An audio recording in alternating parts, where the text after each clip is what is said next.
Bonjour à tous, aujourd'hui je voudrais vous parler de la joie. Je voudrais vous partager un passage qui se trouve dans la parole de Dieu, dans le psaume 16, verset 11. Il est écrit « Il y a d'abondantes joies devant ta face, des délices éternelles à ta droite ».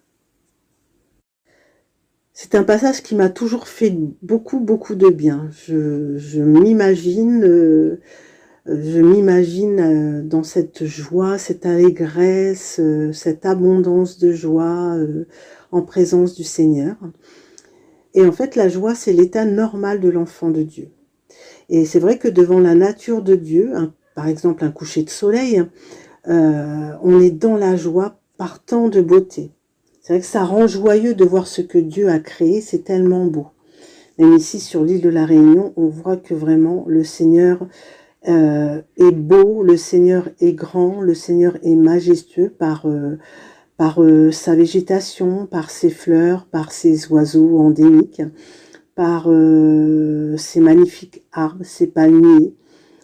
Et oui, on peut dire que dans sa présence, nous sommes joyeux, nous sommes remplis de sa joie.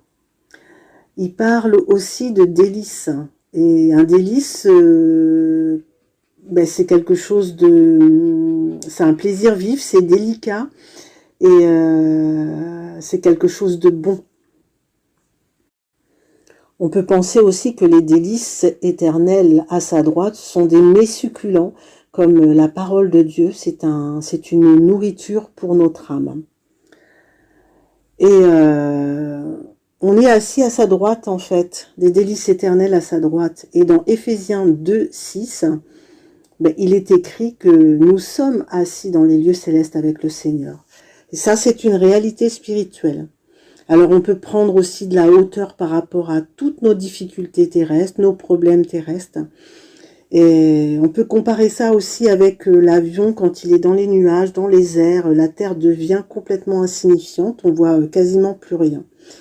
Et toujours nous rappeler qu'en fait, nous sommes des étrangers et voyageurs sur la terre. Et que notre patrie est céleste et non terrestre.